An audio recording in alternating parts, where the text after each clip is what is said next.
You are listening to KC Sports Network, proudly presented by Emprise Bank, your partner in possible. It's Super Bowl week here on KC Sports Network.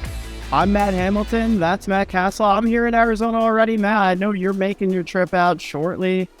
Can't wait for the Super Bowl. Chiefs taking on the Eagles. What's the vibe? What have you been feeling this week, Matt, leading up to this game? Man, this is a tough one to predict, and everybody's going back and forth about certain matchups, this and the other, but these are the two best teams in football. You got the number one seed from the NFC. You got the number one team from the AFC. It's only the sixth time in NFL history where both number one seeds are playing in the Super Bowl. The two MVP candidates, the two front runners for it, Patrick Mahomes, who I think is going to win the actual trophy himself. But then you got Jalen Hurts, so you got two dynamic quarterbacks playing this game. You've got great skill position players on both sides of the ball. You've got elite defenses. I mean, you've got everything you want in a Super Bowl matchup, and that's what makes this game so intriguing, because you look at it and you're like, it's going to come down to a few plays here and there, but it's really hard to predict who you think has the edge in this game. It really is. And, you look at that Eagles roster, it's so complete, but there are some questions there we'll dig into. And then obviously you got Mahomes playing at the level that he's playing at with another week wedged in between to rest that ankle. So it's going to be a great one. I think we could be in for an all-time classic Super Bowl here. And the buzz in Arizona already is it's building. Today was electric over on Radio Row. There's a lot of excitement around this game. And there's no shortage of storylines either. I mean, obviously you have the Andy Reid Philly connection. You got the Kelce brothers. You got the Sirianni, the whole Sirianni Andy Reid thing, which I think people have made way too much of. Right. But it's there. Former Chiefs assistant. So, no shortage of storylines here. But what we like to do on this show is we like to dig into the matchup a little bit. We like to dig into the tape, and we haven't got a chance to do this yet. There was a lot of great stuff that the Chiefs put on tape in that AFC Championship win. Especially, as that game wore on and we saw the Chiefs receivers one by one kind of biting and Mahomes figuring out a way to make it work. So let's dig into a little bit of it here, Matt, and go through a few of the key plays from that big AFC Championship win and spin it forward to Super Bowl Sunday.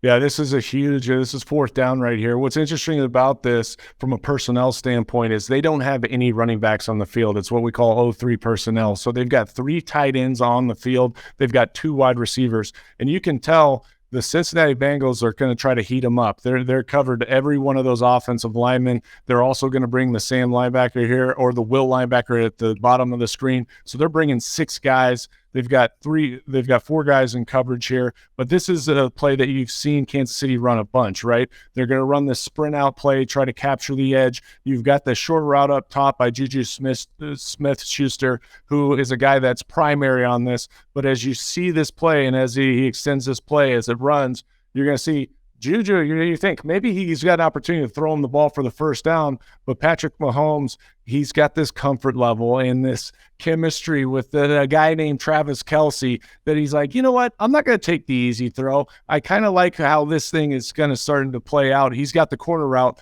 but it's also Travis Kelce, his tremendous feel that he has on these routes of understanding, hey, I got a guy outside, and it's like Patrick Mahomes and him are always on the same page. And so he breaks off his route, and Patrick Mahomes delivers a strike for a huge touchdown in the second quarter. And this is it's absolutely unthinkable for every other quarterback. The way you were taught, I mean, Matt, if you didn't throw that ball, if this play was called and you didn't throw that ball to Juju, you're getting reaped. Right? I'm getting cussed out on the sideline. What are you doing? You never bypass an open wide receiver. He's there. This is why we designed it. Just throw the ball to Juju.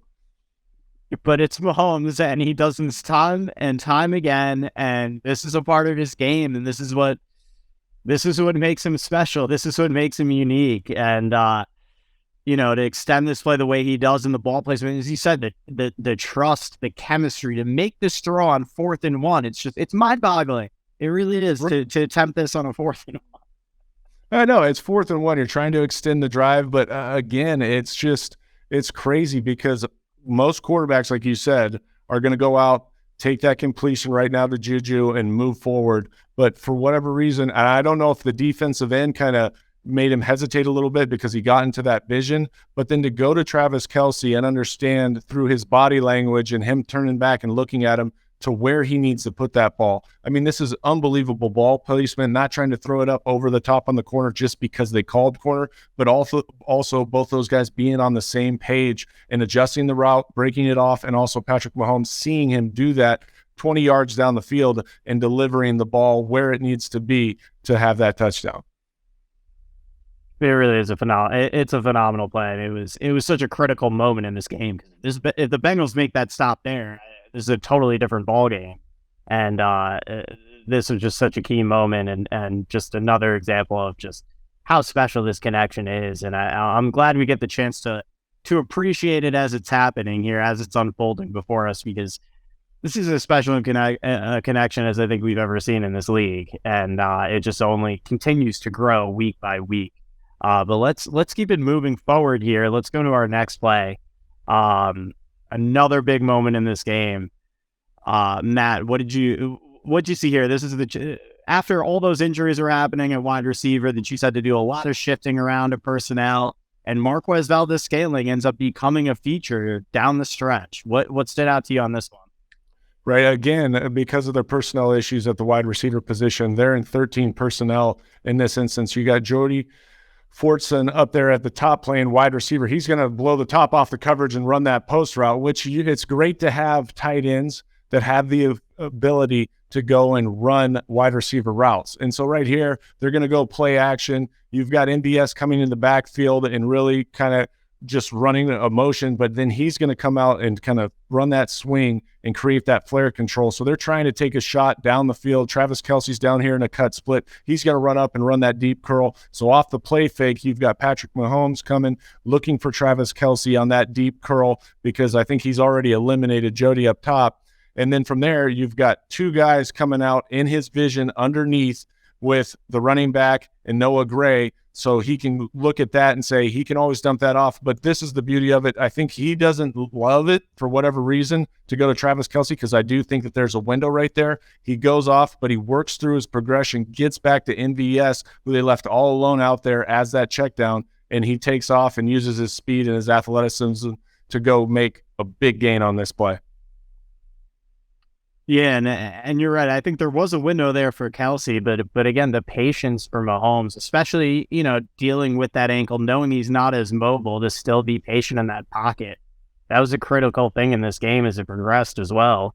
And, obviously I think we'll see a healthier version of Mahomes, but it doesn't seem like he'll be fully 100% either. So to see that he can sit in that pocket, you take that weapon away. I mean, his mobility, we've talked about it all year. It's been such a huge part of his game. I feel like this year at times more than others, like that Titans game, as we saw when he just kind of took over with his legs down the stretch. But even taking that away, his ability to be so effective, I mean, he can just beat you in so many different ways. And that was really underscored with plays like this. Right, and that's the big part about going into that game. Everybody was so concerned about his mobility and his inability to really create and get outside the pocket when he needed to. I thought the offensive line, for the most part, did a tremendous job in this game of protecting him, particularly in the interior part of that offensive line. And then you just look at him and you say, this is the most complete quarterback in the NFL. The way he went through his progressions, the way in which he got to really his fourth read out here on the check down, of just being patient, not feeling that he had to throw to Travis Kelce for whatever reason, but then going through his progression, getting to the right guy in space, getting to his playmaker and allowing him to go make that play. That was very evident in this game throughout. Yeah, and it's a great point. The offensive line deserves a ton of credit in this game. I thought they were phenomenal in protection. And it's against guys, Sam Hubbard and Trey Hendrickson have gotten after Mahomes a lot over these last couple of years. Even Hendrickson going back to the Saints, that game in 2020 that got pretty testy. He was coming up with Wiley. He hit Mahomes 5 times in that game, and they kept him totally under control. So huge credit to that offensive line for buying time because, knowing that Mahomes wasn't going to be as mobile as he typically is, it was especially critical. And they stepped up and had as good a game as they've had all year as far as pass protection. And that was the biggest part of that game to me, is like those guys knew that they had to give a little extra effort. They always try to protect your quarterback, but they understood what was at stake, and also the fact that their quarterback, their leader, the guy that they depend on, needed that in this game, and they rose to the occasion. And that was huge for this offensive line and this offensive unit, including Patrick Mahomes, to have that extra protection so he could go out and operate in the confines of the pocket. And even though he was confined to the pocket way more often than we still saw some mobility when he really needed it. And this last play is the perfect example of that. The biggest touchdown in this game. Walk us through what you saw here, Matt. This is huge. And the impressive part about this is the Bengals are playing a bracket coverage. You see the strong safety up top. He's got his eyes on Travis Kelce, so they're trying to create a double. Now he goes outside on the go route, and you'll see him start to move that way. And then as you see it, there's a switch release down here between MVS and Sky Moore. Sky Moore's running that crossing route over the middle, and then you got MVS running the post route on the outside. But as it starts to go, the great part about Patrick Mahomes also is his mind, his ability to understand what the defense is doing. So he looks to his left, he gets back into his progression to Sky Moore, recognizes the double because Jesse Bates comes down here, vacates the middle of the field because he's doubling Sky Moore, and finds his single matchup. That is a huge part of this play. When you have bracket coverage, what you know is two guys are getting double teamed, and then you've got singles everywhere else, but you've got to find that single. And in this case, it was a tremendous job by him of finding the matchup with MVS 101 and then being able to move in the pocket and deliver this ball for a huge go-ahead touchdown in the fourth quarter. Yeah, and the way he's able to throw this ball, again, off balance. Right. There's nobody that does it better. There's nobody there. Right here's a great picture of it. When he feels the pressure, he slides to his right, steps up, throws off platform, and rips a ball in there for a huge touchdown. I mean, that's special right there.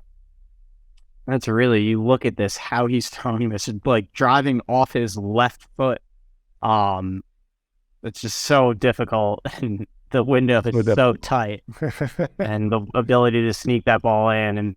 And we talked about it too. You know, MVS, when you watch this on TV and even watch the replays, you don't appreciate the job MVS does of getting himself open here too. And you can really see it from this all 22 sideline view. That little stem and the way he's able to create some space, get into space, get that separation from Mike Hilton and give Mahomes just enough of a window to fit this ball in. It's a tremendous job from him as well. It's a great job. I mean, and because the biggest part on that post route is you've got a cross face, and he didn't give anything away on his route. He straight stemmed at him. And what that does is it allows you to run either the out route or the post route when you straight stem at him from that release point. So when he does that, he's able to square his shoulders and then break underneath him and create separation at that point to give Patrick Mahomes a window to throw this ball. Just beautifully executed. Just the Chiefs with all the injuries that unfolded during this game, they find a way to get it done. And, those injuries are still going to be a little bit of a concern here as we shift our focus to the Super Bowl. Obviously, Hardman already placed on IR. He's out. Juju and Kadarius Toney, it looks like they're both going to give it a go, but they're still working through some things as well. So when you look at what's going on with this receiving corps, does it concern you at all? It does concern me because, again, in the biggest game of the year against a defense like that, you'd love to have all your weapons at your disposal. A playmaker like Kadarius Toney can't be understated because of what he does for this offense. It's not just the jet sweeps, but it's also the passing game and just getting the ball in his hands. Juju Smith-Schuster behind Travis Kelce was targeted second most on this team. He's a reliable asset to this team, and he's also a guy that can create. And if they want to try to take away Travis Kelce and double team him, well, you want all those guys out there to be able to get your playmakers out there and make plays. So it would be upsetting if you didn't have all your guys at your disposal in this particular game against this defense who's so talented.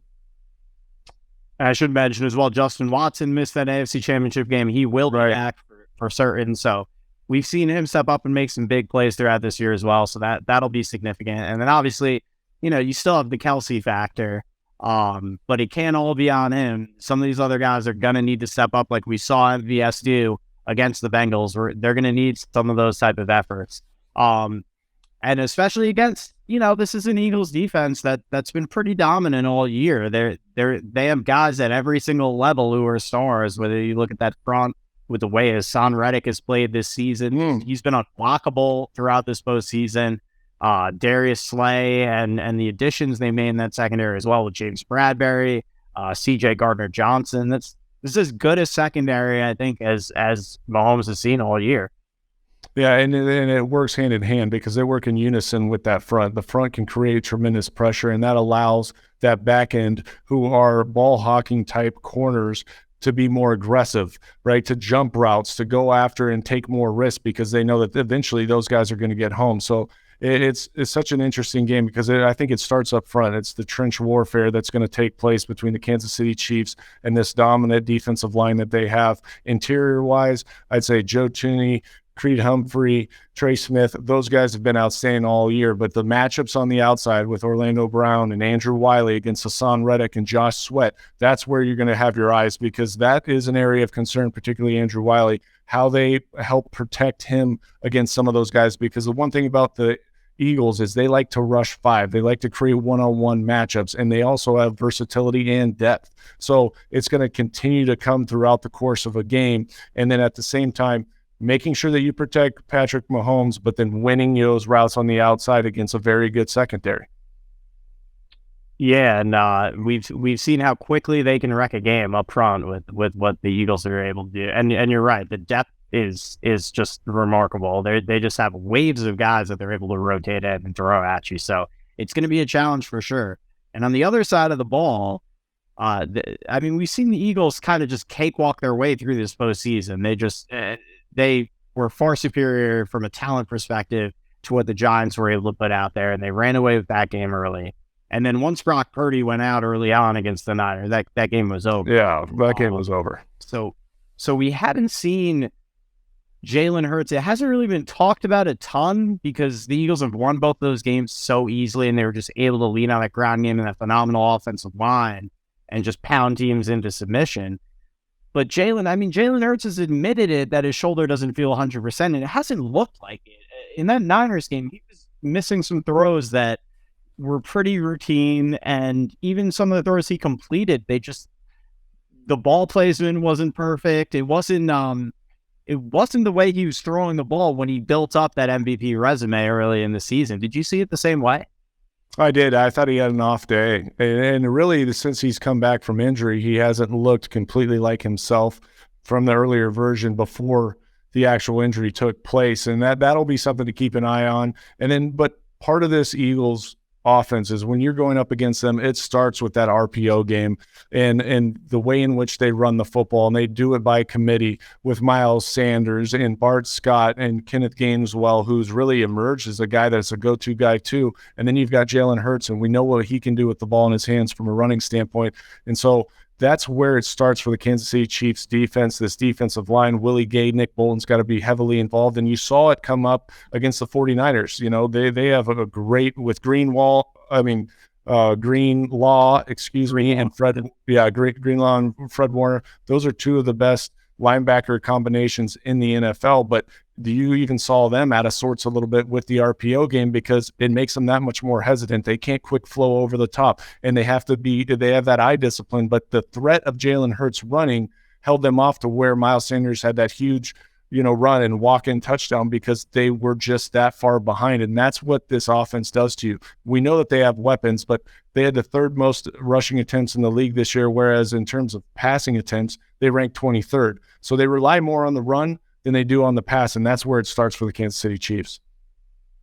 Yeah, you're absolutely right, and it's all that because if they can't control that run game, it's going to be the same old story where Jalen might not have to do as much with his arm. I think that's where you have to get this game to a place where it is going to depend on Jalen Hurts' arm, and we've seen him beat teams with his ability to throw the football this year. But I think as we talked about with the place that his shoulder is in right now, you want to test it as much as you possibly can. And I'd take my chances. It's pick your poison with this Eagles team. And I'm taking my chances. I know A.J. Brown's fantastic. Devontae Smith has been incredible all year.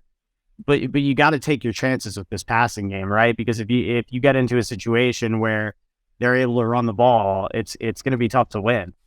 Yeah, and the other part about that is if they're able to run the ball and eat up clock and do all those things, well, now you're keeping the ball out of Patrick Mahomes' hand. And so it starts with the run game. And as you said, being successful against the run game on early downs and distances sets up those third and long situations, which is always an advantage for this defense, especially the way Spags goes out there and he dials up different blitz schemes and different coverages in the disguise that takes place. It's a tough defense to go up, and they'll challenge you from a schematic standpoint week in and week out. But that's the part that they've got to win, first and second down, and don't let it be a slow bleed where they're able to eat up clock, continue to run the football at 5 yards a pop, set themselves up in manageable third down situations, and move and matriculate the ball down the field. Rather, let's be really good against the runner on early downs and distance and make them beat us with the pass in those type of long distance situations. Absolutely. And I think this is going to have to be another big Chris Jones game like we saw in the AFC Championship, because those tackles for the Eagles are brutal. I mean, Lane Johnson, the way that he dominated Nick Bosa in that game, the only plays Bosa made are when they left him unblocked as the read player on some of those read options and RPOs. Right. And he's just such a freak athlete. He was able to make some plays there. But when it came to straight pass rushing, Lane Johnson just stonewalled him play after play after play. But I think some of those guys on the interior, the guards are a little bit more susceptible. And if Chris Jones plays at the level he played at against the Bengals, he's going to have an opportunity to wreck shop a little bit. I mean, Chris Jones is the most dominant defensive lineman other than maybe Aaron Donald in our game. And there's a case to be made either way, because there's nobody that had more double teams at the defensive tackle position than Chris Jones this year. 15 and a half sacks. He had racked up 2 last week against Burrow. The guy is just an absolute machine out there. And so it's going to really be important for him to try to take over this game, because whether you double him or whether you single him, he has that ability to go over and take over a game in the interior part of the defense. And that's where they have to win. And he's going to be a big, big part of that for them come Sunday. Yeah, and it was cool. By the way, I was writing something up with Kay a few weeks ago on Chris Jones, and I stumbled across something, and I dug into it and looked it up, and he's the only interior defensive lineman in NFL history to have multiple 15-plus sack seasons in his career.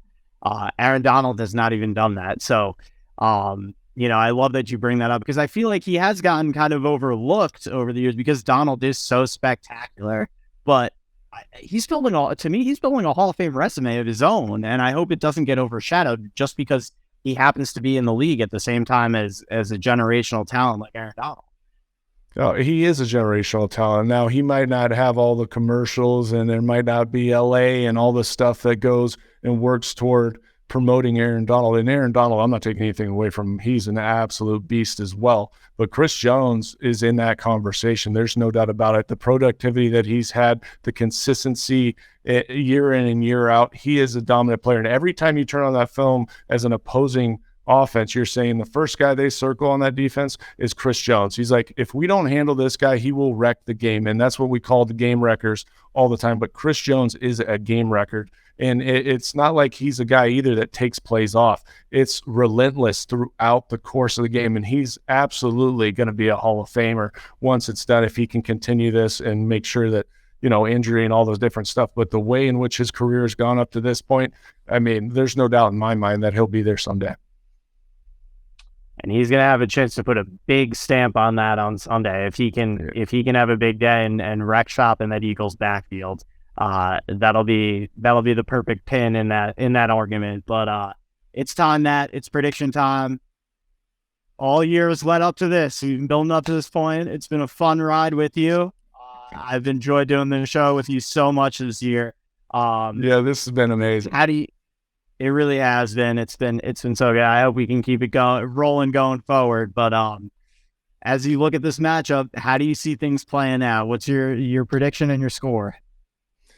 Yeah, it's always interesting in these games because Super Bowl, you get in there and there's so much emotion and so much energy. And so it'll be interesting to see how those first few quarters, but because of the experience of Patrick Mahomes, Andy Reid, that just combination, how successful it is. I'm not betting against Patrick Mahomes, but I do think it's going to be a close game. I believe it's going to be a 24-20 Kansas City Chiefs victory. They bring home their second Super Bowl in a matter of 4 years.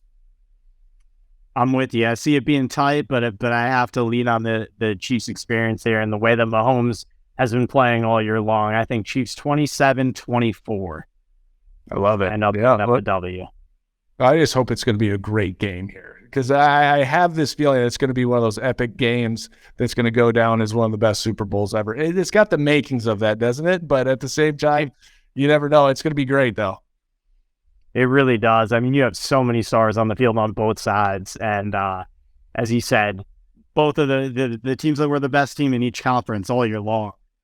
So it just has all those makings of a heavyweight battle. And I can't wait. We're almost there. That extra week is always a killer, that Pro Bowl week that we have to wait through. But it's right around the corner. The excitement's building.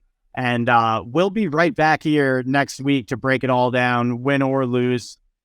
We'll dig into it for you, have all the ins and outs. We'll go through the tape. And we appreciate you guys coming along for the ride with us all season long and tuning in. So thank you so much. Good luck to you, Chiefs fans. And let's get it on. Let's get it on. Let's go get it. Let's go get that second Lombardi for Patrick Mahomes. Thanks for watching this production of KC Sports Network, the fastest growing sports media network in Kansas City. Check out these videos that feature our team of more than 15 former players, insiders, and analysts, bringing you the best Chiefs coverage you can find. Entertain, educate, inform. KC Sports Network.